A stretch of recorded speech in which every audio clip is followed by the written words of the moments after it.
voyage au Maroc est une expérience unique. Tout le pays vibre d'une richesse culturelle où le vécu humain se mesure à la simplicité et à la grandeur des gestes millénaires.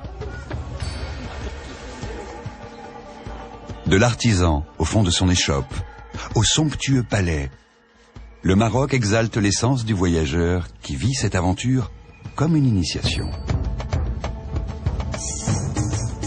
Les gens sont le cœur vibrant de ce royaume enchanteur.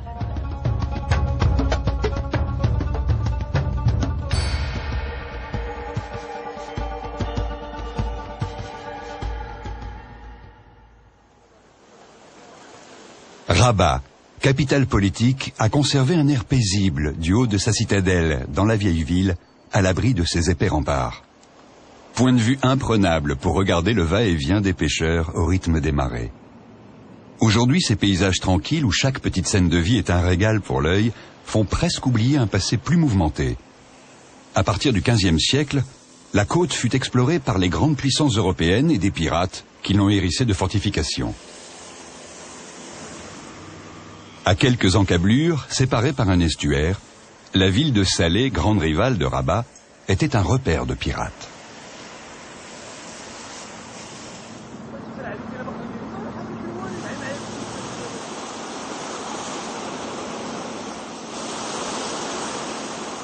Une ville côtière, sur ses rives autrefois dangereuses où la menace venait de la mer, devait se protéger derrière des fortifications. Contraste saisissant dès la muraille passée. L'austérité guerrière laisse place à l'enchantement des ruelles étroites et des façades blanches et bleues. Dans ce labyrinthe où il fait bon se perdre, ombre et lumière se disputent l'espace. La course du soleil réinterprète en permanence ce paysage urbain que l'on redécouvre toujours différent. Des silhouettes discrètes hantent ce lieu magique. Ici, on préfère marcher à l'ombre en espérant croiser sur son chemin un brin d'air rafraîchissant, comme une histoire venue de la mer.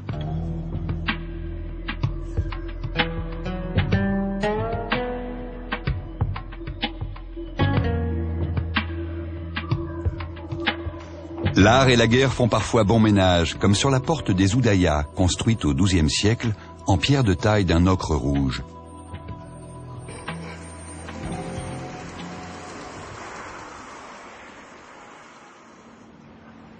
La muraille encercle la Casbah jusqu'au bourg Greg, avec à son extrémité le jardin des morts, un autre havre de paix où l'on vient flâner tranquillement.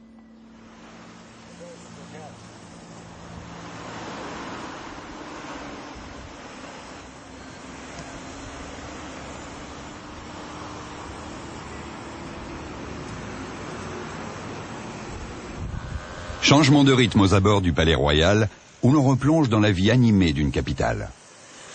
Mais il est facile, quelques rues plus loin, de retrouver une atmosphère paisible et poursuivre notre quête d'un pays plein de charme. La Médina est le centre de la ville, son point d'ancrage, son origine. Le mot Médina signifie ville en arabe. Centre commercial, c'est également un lieu de vie où l'on peut venir simplement boire un thé ou se restaurer.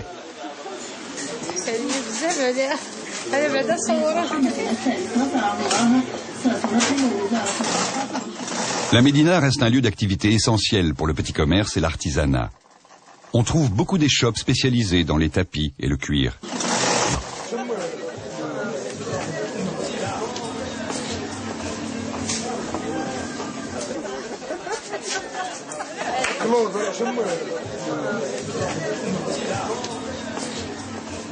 Le commerce s'adresse ici essentiellement à une clientèle locale, un détour indispensable pour toucher le cœur véritable de la ville.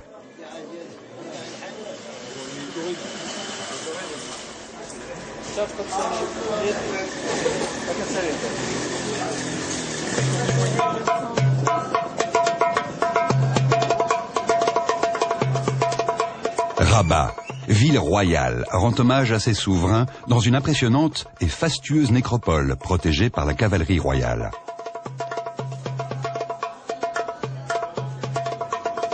Au centre, dominant l'ensemble, la tour Hassan devait être le minaret d'une mosquée imaginée par Yacoub el-Mansour au XIIe siècle.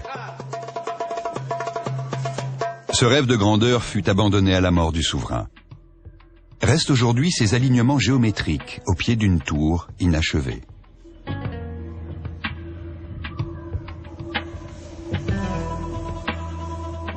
D'une hauteur de 44 mètres, ces proportions laissent deviner une taille 2 fois plus importante. Aujourd'hui, les vestiges laissent simplement imaginer la démesure du projet arrêté net dans sa course à la grandeur.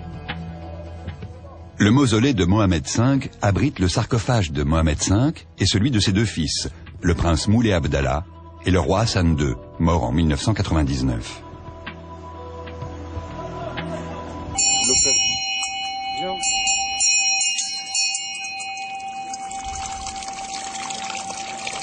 Vous voir. Bismillah. Okay.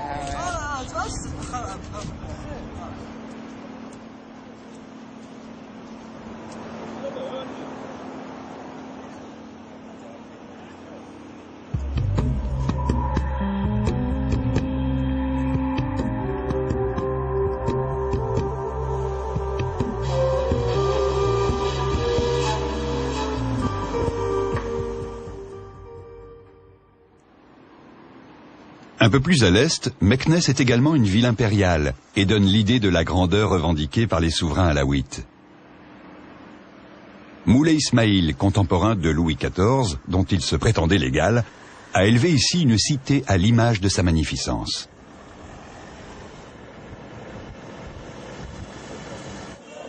À la nuit tombée, quand la ville s'illumine, on goûte à ce décor enchanté, bercé par les appels à la prière provenant de la grande mosquée.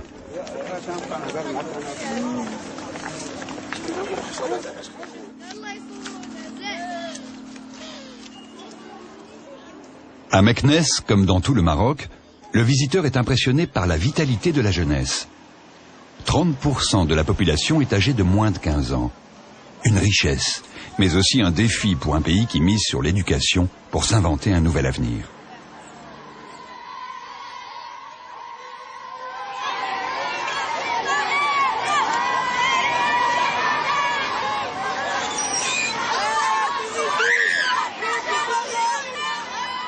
Le Maroc demeure un pays où les activités traditionnelles font vivre une partie importante de la population.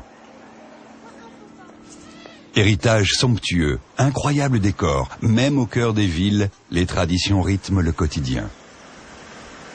Cet équilibre subtil entre tradition et religion donne un sens divin aux gestes, aux attitudes de tous les jours. Le Maroc se cherche aujourd'hui un avenir pour intégrer l'évolution du monde, tout en respectant son histoire et son identité profonde. Les portes marquent clairement les limites de la ville. Finement décorée, Bab el Mansour est considérée comme la plus belle du Maroc.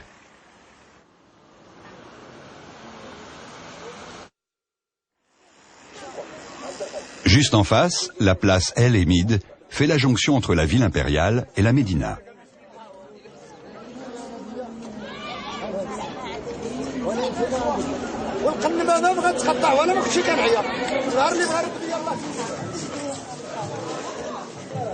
La Médina de Meknès nous fait pénétrer dans un monde de couleurs, de sons et de parfums.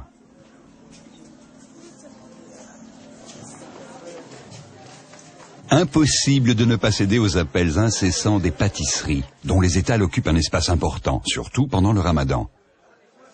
À base de miel, d'amandes et de sésame, cornes de gazelle, shebakia et baklaoua ne devraient pas décevoir les amateurs de douceur sucrée.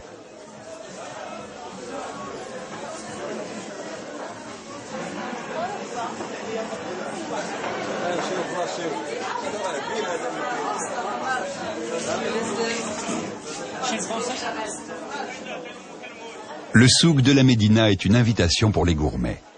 La cuisine marocaine, reconnue comme l'une des meilleures du monde, développe une incroyable palette de saveurs, dont la base est constituée de produits de qualité. Fruits et épices se partagent les étals des boutiques dans une mise en scène qui met déjà en appétit. Les plats offrent un spectacle qui réveille les sens. Couleurs, parfums, saveurs, les recettes se transmettent dans les familles d'une génération à l'autre. Et bien sûr, on retrouve dans le souk tous les produits naturels qui font aussi le goût du Maroc. Menthe fraîche, olives ou dattes. Il ne faudrait surtout pas se priver. Le sourire en prime.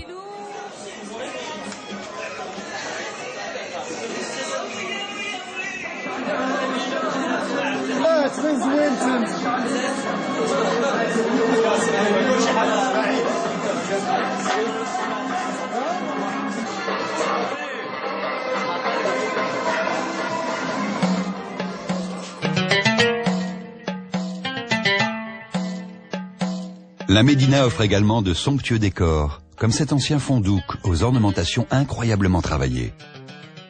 Il abrite aujourd'hui un marchand qui utilise la beauté des lieux pour mettre en valeur ses tapis.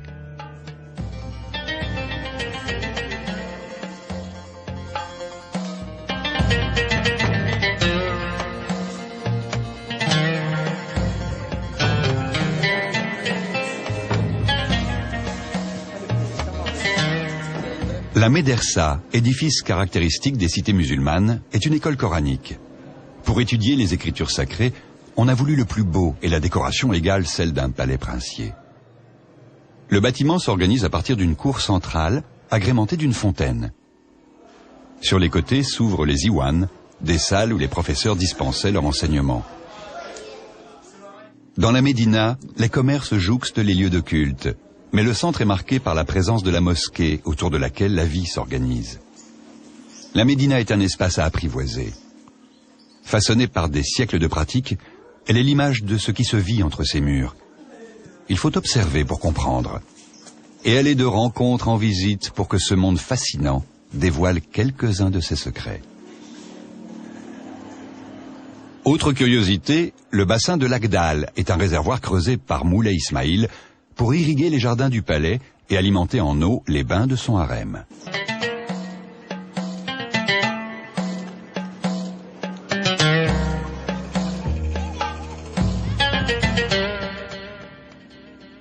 Les environs de Meknès offrent un itinéraire incroyable pour ceux qui cherchent à en savoir un peu plus sur l'histoire du Maroc.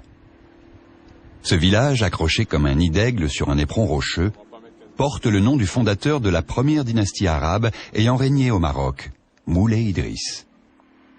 D'ici, on domine l'Oued Kouman et le plateau de Volubilis. Cet endroit témoigne des civilisations qui se sont succédées. Au cours des différentes époques, des hommes ont profondément marqué le paysage de leurs empreintes. En 40 après Jésus-Christ, les Romains bâtissent Volubilis pour contrôler cette région du nord de l'Afrique. Volubilis fut ensuite peuplé par les Grecs et les Berbères. Pour se rendre compte du métissage des cultures, direction Fès. Gardienne des vestiges de la civilisation arabo-andalouse, Fès est l'une des plus prestigieuses cités de l'islam. La vallée semble trop étroite pour accueillir une telle profusion de palais, de maisons et de mosquées savamment imbriquées.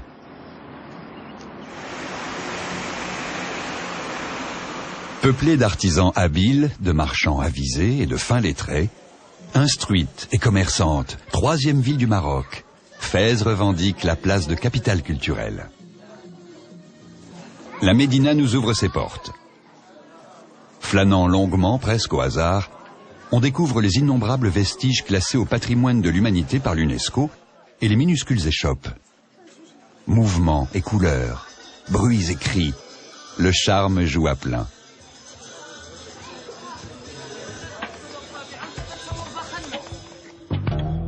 Au détour d'une rue, le palais Glaoui cache son jeu derrière des murs gris et anonymes. Récupéré par le pacha de Marrakech, il est aujourd'hui à l'abandon, délaissé par ses propriétaires qui n'ont pas les moyens d'entreprendre une restauration urgente.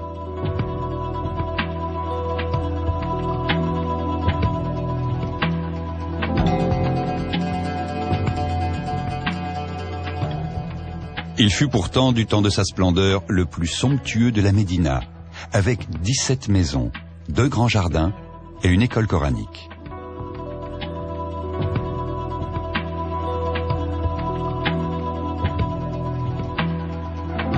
Seuls les chats et un gardien passionné vivent dans ces lieux hors du temps. Abdou Boukar est artiste. Avec ses faibles moyens, il essaie de préserver la mémoire des lieux des ravages du temps. Abdou est né dans ces murs. Son grand-père occupait la charge d'intendant au service du pacha de Marrakech. La cuisine à l'abandon témoigne des fastes d'une époque révolue.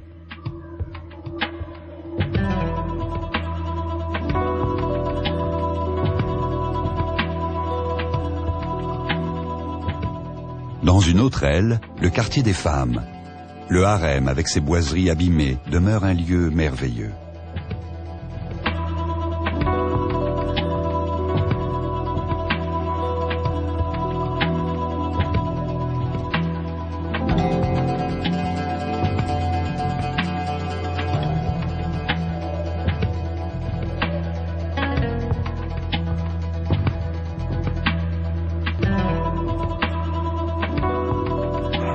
Dernier regard sur cet endroit magique, en espérant qu'un mécène s'y intéresse prochainement pour faire revivre l'histoire oubliée et la beauté passée.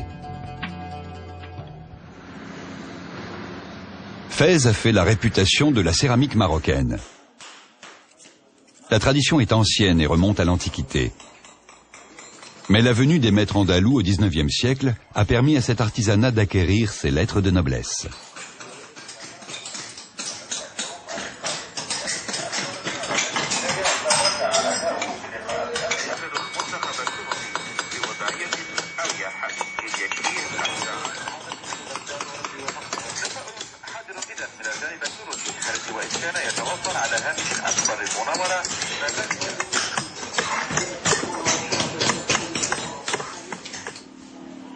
Le travail d'ornementation réclame minutie et précision pour créer des pièces uniques.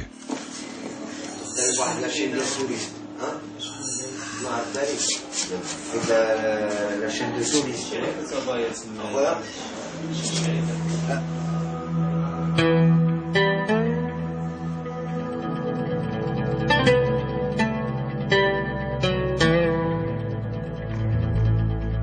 La médina de Fès apparaît comme un conservatoire des métiers traditionnels, dont certains subsistent on ne sait par quel miracle. En remontant le chemin pris par les ânes chargés de peaux, on tombe sur le quartier des tanneurs. Généralement, cette activité bruyante, malodorante et polluante s'organise à l'extérieur de la ville. Mais la position de la rivière contraint ici les tanneurs à exercer presque en centre-ville. Le travail pénible se déroule dans une puanteur obsédante. Chacun ici a une fonction bien précise du nettoyage de la peau à la coloration du cuir. Le tannage est l'art de la transformation de la peau d'un animal en une matière noble et stabilisée, le cuir.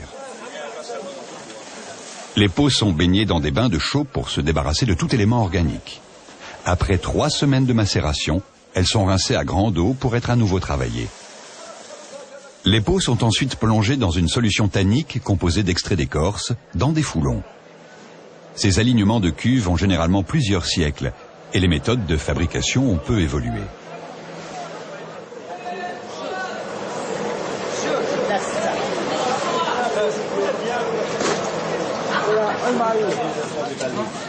Les peaux sont essuyées et triées en fonction de leur qualité, et partent ensuite chez les commerçants.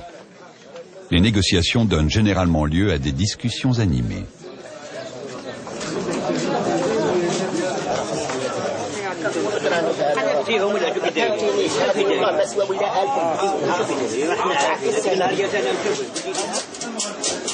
Comme toutes les médinas, celle de Fès s'organise en fonction des différents corps de métier. Le bruit est un bon indice, et le martèlement du métal indique que l'on est place SC Farine, autour de laquelle se trouvent les ateliers des dinandiers.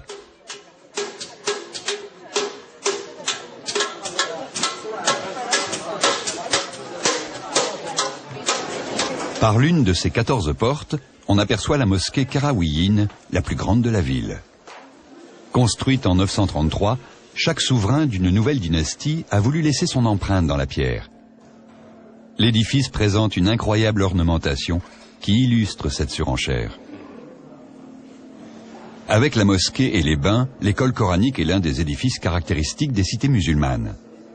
La médersa El Atharine, par la qualité de ses collèges et les soins apportés à sa décoration, traduit l'importance culturelle et spirituelle de la ville.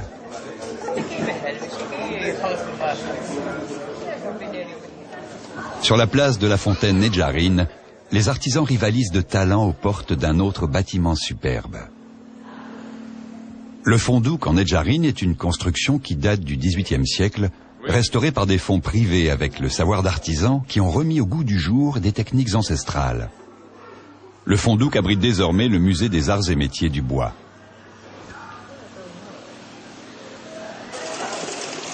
L'inventaire des trésors de la Médina prendrait des jours. C'est souvent au hasard d'une promenade que l'on déniche ce palais du XIVe siècle, transformé en restaurant à la décoration raffinée.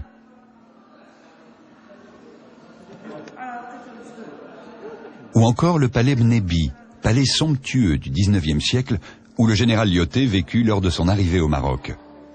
Le palais est entretenu par des fonds privés et est utilisé à l'occasion de grandes réceptions.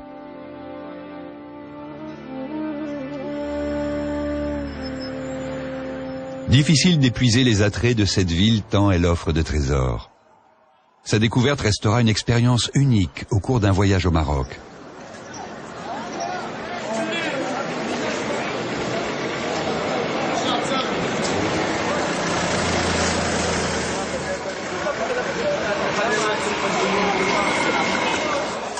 La conservation du patrimoine architectural apparaît comme une tâche immense. L'enjeu étant de préserver aussi le cadre de vie des 150 000 habitants de la Médina, afin de ne pas transformer une culture vivante en ville-musée. Le palais royal à Fès, comme dans toutes les villes impériales, ne sert que rarement. Le roi y séjourne uniquement lors de ses déplacements.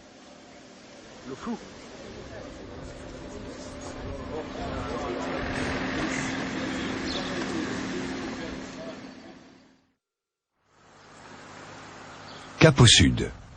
Après la traversée du Moyen Atlas, le décor change radicalement. Les gorges du Todra sont une bonne introduction à l'atmosphère plus mystérieuse du Grand Sud.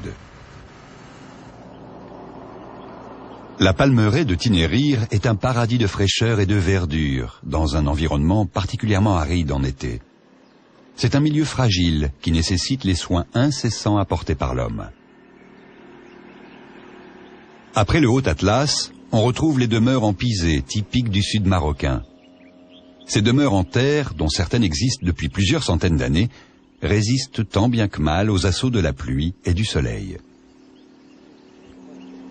La richesse des palmeraies est le dattier. Il produit généralement entre 30 et 100 kilos de dattes en fonction de sa taille. Les racines sont immenses et absorbent quotidiennement de 300 à 700 litres d'eau. Ramassées puis triées au pied de l'arbre, les dattes sont plus ou moins charnues et sucrées, selon l'espèce. Certaines sont ensuite directement séchées sur le toit des habitations.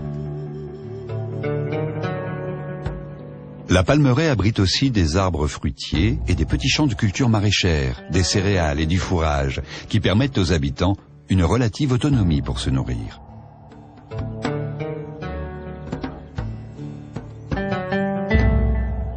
On trouve aussi quelques plantations de thé et de tabac.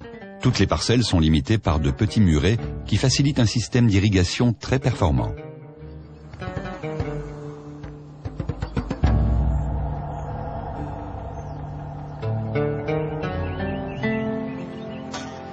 Contrairement à d'autres palmeraies, celle de Tinnérir est relativement saine.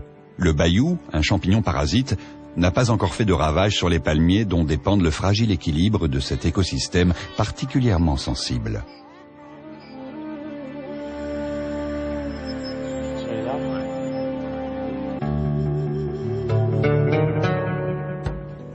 Ibrahim connaît par cœur les chemins qui mènent de la palmeraie à la vieille ville.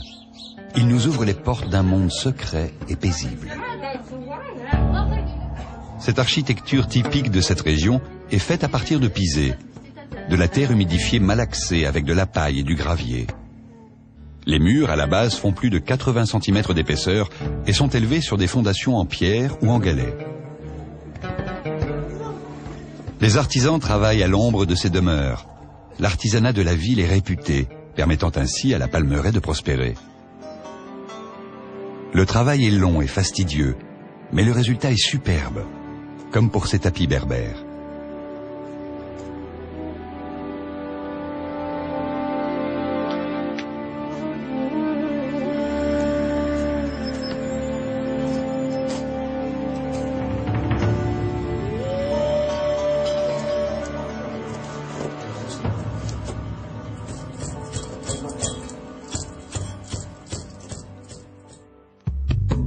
Les portes du Grand Sud s'ouvrent sur la route qui mène à Ouarzazate, la porte du désert. En été, la température dépasse les 40 degrés.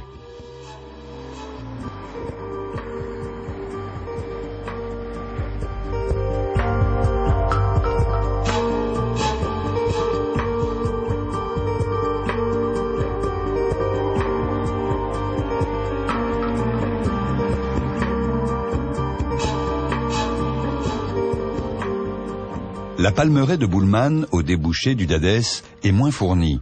Elle souffre du bayou, le champignon destructeur. Mais la bourgade est au centre du commerce de dattes pour toute la région.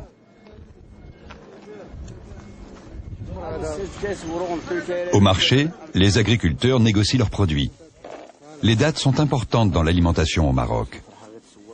C'est également dans ces villages un signe de bienvenue, au même titre qu'un verre de lait ou une tasse de thé à l'attention du voyageur ou de l'ami.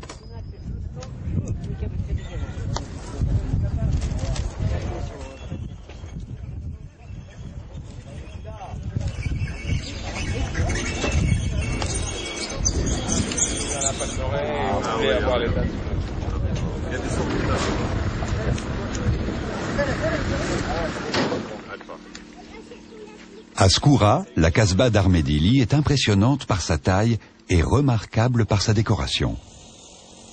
Elle a été bâtie par le maître du Coran du Glaoui et toujours habitée de temps à autre par son propriétaire.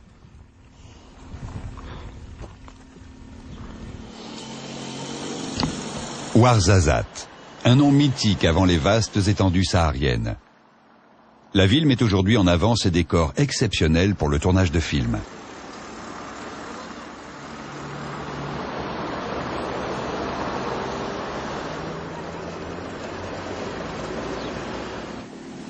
Tifoultout, avec sa Kasbah en pisé ocre pâle, a été mal restaurée. Elle doit sa renommée pour avoir servi de décor pour le film Laurence d'Arabie. À Aïd Benadou, le nouveau village est installé de l'autre côté de l'Oued, que l'on traverse à sec pour se rendre vers le Ksar, où demeurent encore quelques familles.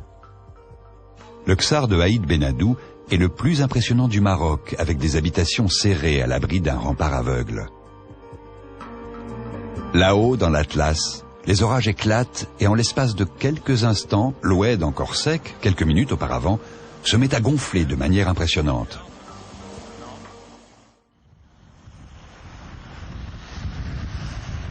Marrakech est devenue une étape incontournable sur les routes du Sud, avec ses splendides remparts qui font face à l'Atlas. La Ménara est une oasis recherchée. Ce bassin monumental a été créé au XIIe siècle pour irriguer les nombreux jardins des palais.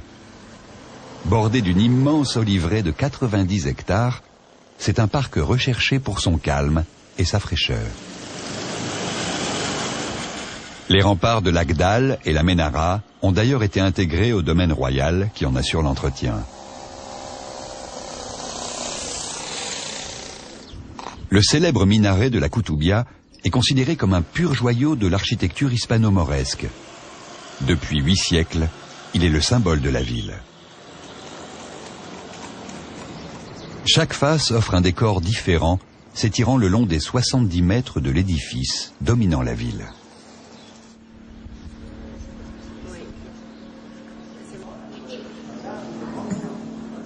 Les jardins des tombeaux saadiens sont une oasis de calme dans le tumulte de la Médina.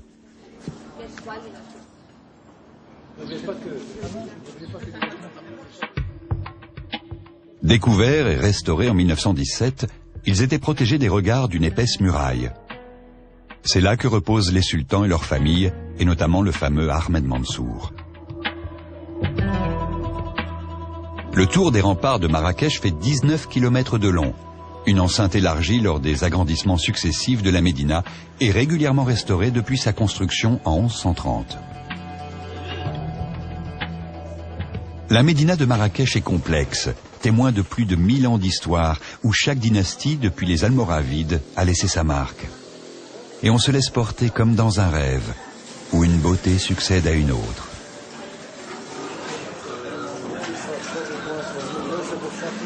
La Médina comporte aussi plusieurs mosquées, comme la mosquée El Mouassine, qui date du XIIe siècle.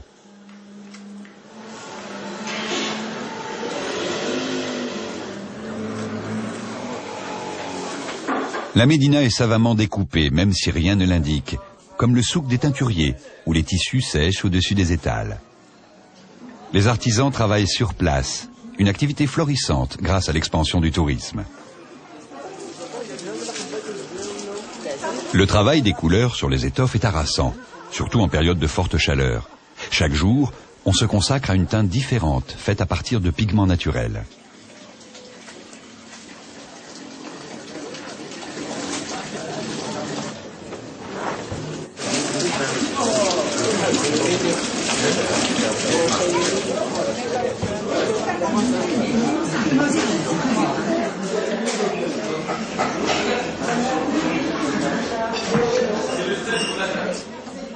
Le quartier des tanneurs est un peu à l'écart, mais les cuirs sont travaillés et transformés de manière remarquable. Au milieu des échoppes de babouches, des silhouettes se glissent pour se rendre par des portes discrètes aux différentes mosquées de la Médina.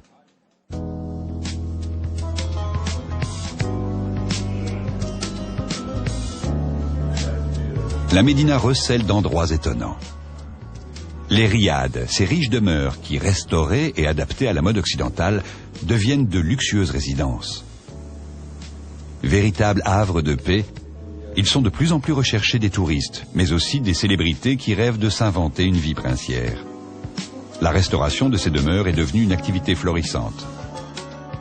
Il suffit de promener son regard sur les toits pour deviner des terrasses ou des lieux originaux, comme dans un tout autre style, ce fondouk transformé en un atelier d'artisanat.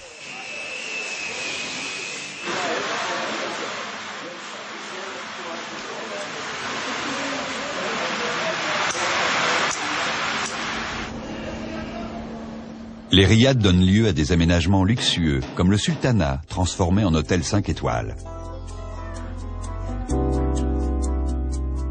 Un endroit forcément sublime de tradition, de calme, de luxe, en plein cœur de la Médina.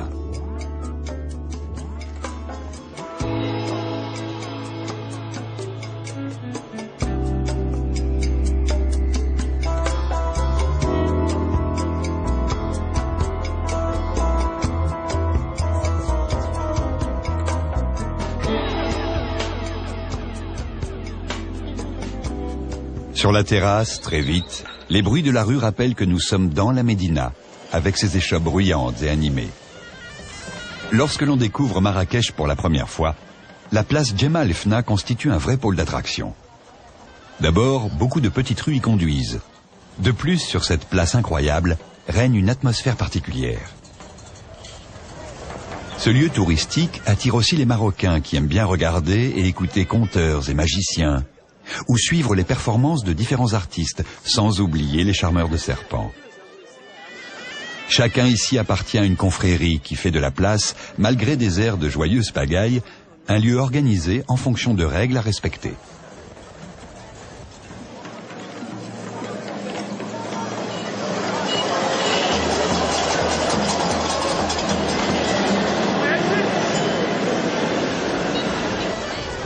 À la fin de la journée commencent les préparatifs du ftor, le premier repas qui rompt le jeûne pendant le ramadan.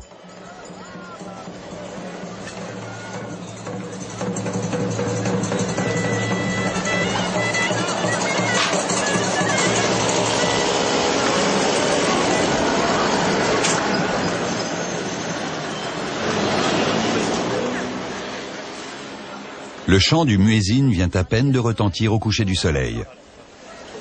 Les restaurants en plein air sont pris d'assaut. Les musulmans viennent prendre leur premier repas. En général, ce déjeuner débute avec la harira, une riche soupe à base de lentilles et de pois chiches, accompagnée de begrir, des crêpes en nid d'abeille servies avec du beurre fondu et du miel. Et nul besoin de grands fourneaux pour profiter de savoureux tagines.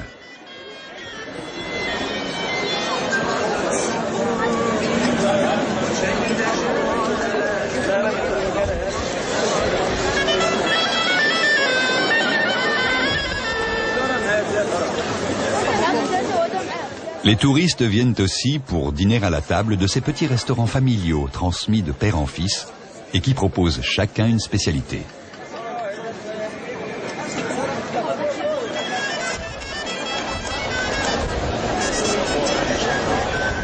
Bien entendu, le thé à la menthe est un incontournable, pendant ou à la fin du repas.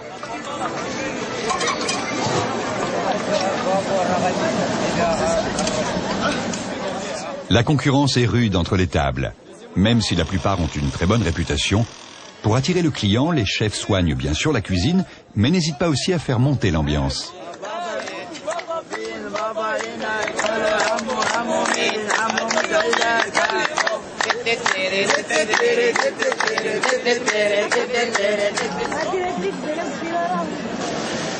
L'animation de la place ne s'estompera que tard dans la nuit.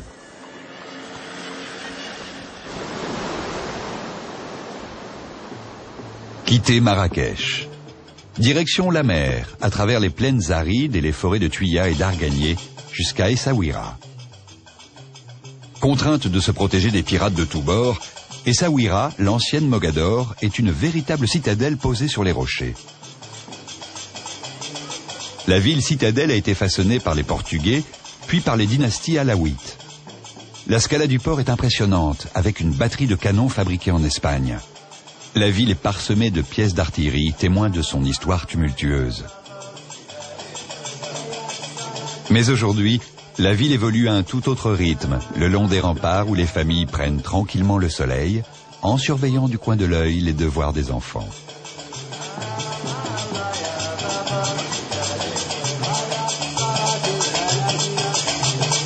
Le port d'Essaouira s'appelait autrefois le port de Tombouctou.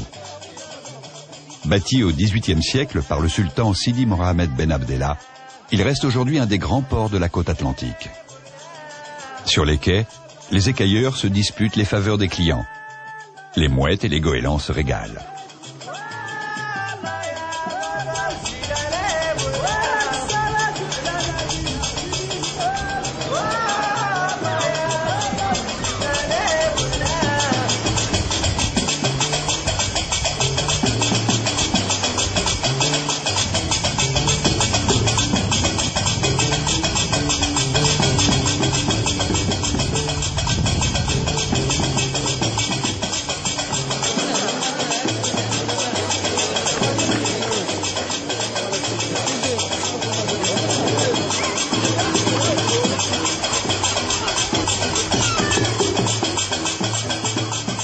Certains ont comparé Essaouira à Saint-Malo, la cité corsaire française. On y retrouve en effet un patrimoine historique comparable. Mais de l'autre côté des remparts, la ville s'étend à travers de longues rues dans la Médina ou le Mela, l'ancien quartier juif aujourd'hui délaissé par les familles d'origine. Malgré leur apparente solidité, les remparts sont aussi l'objet de toutes les attentions. Essaouira est aussi une cité d'artistes et d'artisans. La ville s'organise autour de ces rues rectilignes, à angle droit, coupées par des portes qui ont notamment pour fonction de briser les alizés qui soufflent régulièrement sur la citadelle. Fidèles à une tradition locale, les Gnawa, descendants d'anciens esclaves, sont réputés pour leur musique de trance. C'est une musique qui raconte l'histoire des esclaves. Alors, c'est ça la musique Gnawa. L'histoire, c'est les Noirs qui rentrent au Maroc les années longtemps. C'est une musique de la trance, c'est spirituel, qui raconte des histoires des esclaves. Appréciée par des musiciens comme Jimi Hendrix ou Robert Plant, la musique Gnawa est restée vivante. Et chaque année, Essaouira accueille un festival de musique du monde.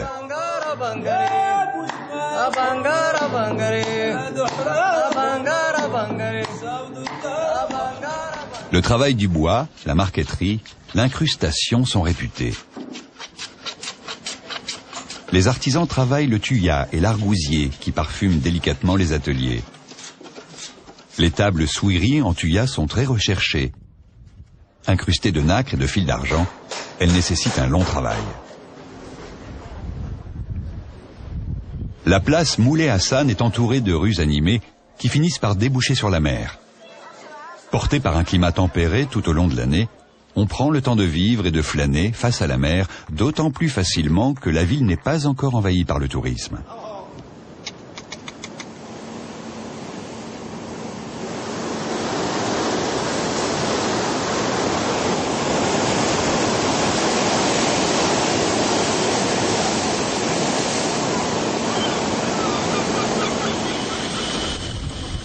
De l'autre côté du port, le chantier naval fabrique toujours des boutres et des chalutiers en bois.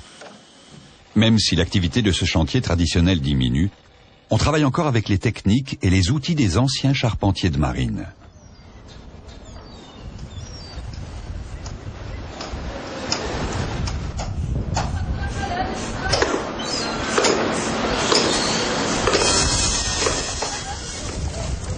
Pendant de nombreuses années, le port d'Essaouira a été le premier port sardinier du monde. La pêche marocaine est la plus importante d'Afrique, grâce à sa côte atlantique particulièrement poissonneuse. Les volumes de pêche ont quasiment doublé depuis 1983, et la sardine est devenue une véritable industrie avec des perspectives économiques importantes. Le matin, au retour de la pêche, le déchargement des bateaux est un spectacle en lui-même. Cette technique permet de vider un bateau éloigné du quai en un temps record.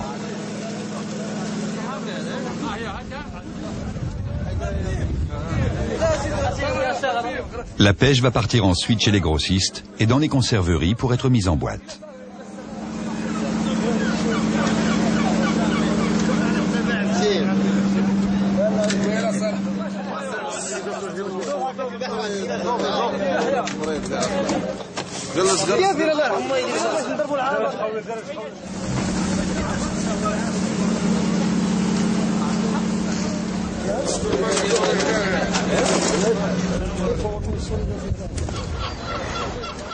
Un peu comme à Marrakech, derrière les remparts ou des murs anonymes, on découvre des riades superbes.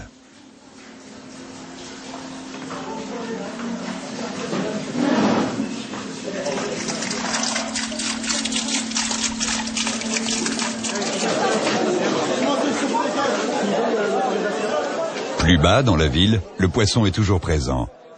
La cuisine d'Essaouira utilise beaucoup de poissons avec des légumes et des épices.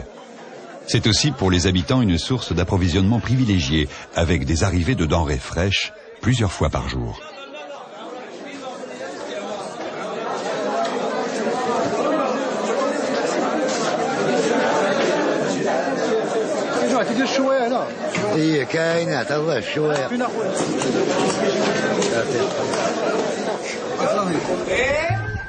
Autour des plages, les brises régulières et les vagues attirent depuis plusieurs années les fondus de kite et de windsurf.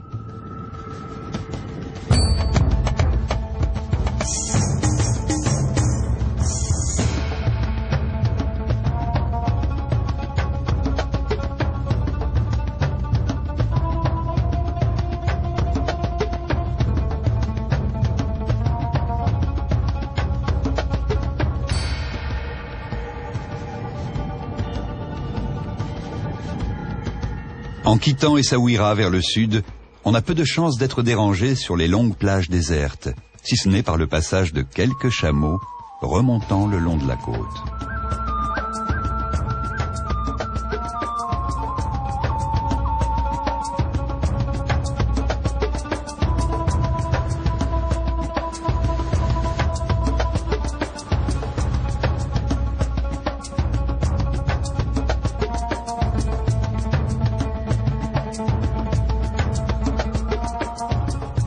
À Imsouane, les falaises ont pris le relais des plages, mais la mer offre des vagues magnifiques pour les rares surfeurs qui connaissent cette droite interminable.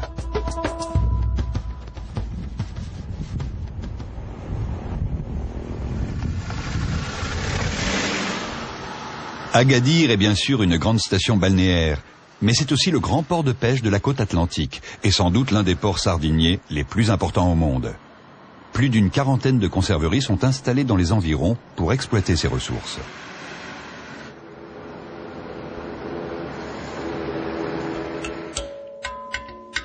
En quittant Agadir vers le sud, au fond de Petit Oued se nichent des bananeraies, des oasis de fraîcheur dans une zone plutôt désertique. La région d'Agadir fournit 60% de la production de bananes du Maroc.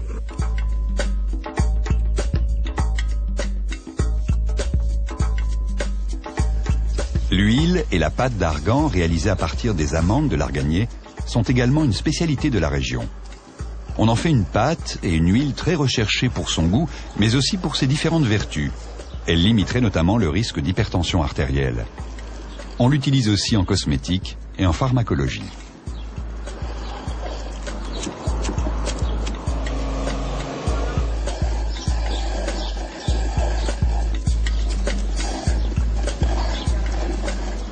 En poursuivant la route vers le sud, Tiznit est connue surtout pour son artisanat berbère.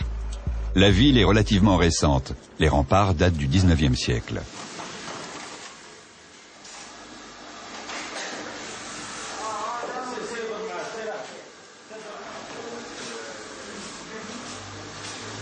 C'est un travail méticuleux, avec des fils de métal torsadés, aplatis et enroulés en de fins motifs ajourés.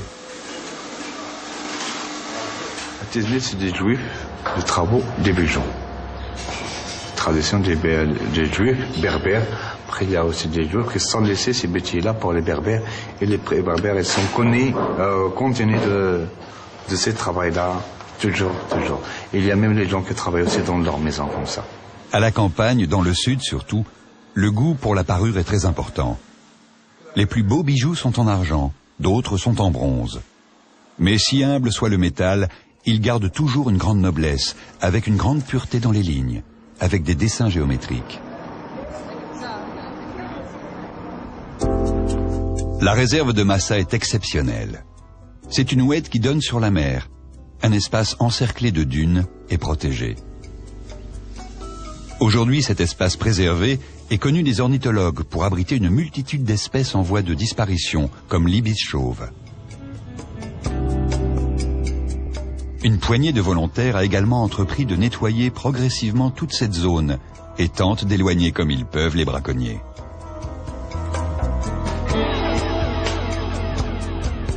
L'oued Massa n'est qu'une partie d'un parc de 13 hectares où les colonies de spatules blanches se disputent le territoire avec les flamants roses.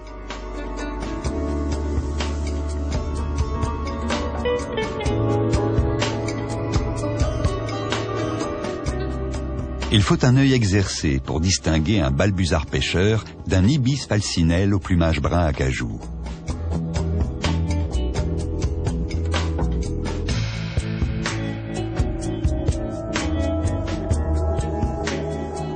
Les grues cendrées sont déjà arrivées en nombre d'Europe pour passer un hiver douillet.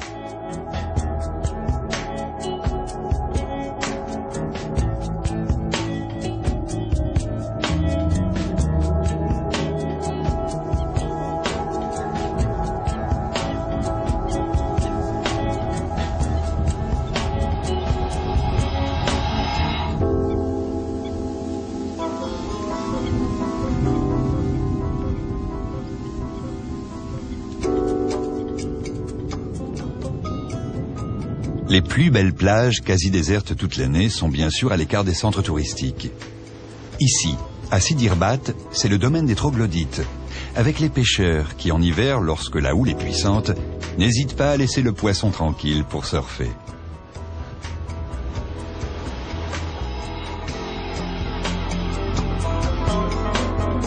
La saison vient de s'achever et les barques retournées livrent leurs coques bleues à la chaleur du soleil devant les habitations troglodytes. Les pêcheurs de cette plage aiment par-dessus tout le poulpe qu'ils traquent sans relâche entre les rochers. Sidi Irbat est un petit coin de paradis pour les amoureux de la mer. À l'écart des flots de touristes, c'est un endroit idéal pour terminer notre voyage, s'imprégner des sensations d'une fin de journée au bord de l'océan, se souvenir une dernière fois de toutes les merveilles. Les images d'un Maroc enchanté, qui sur l'immensité de ses plages, défilent comme la douceur d'un songe.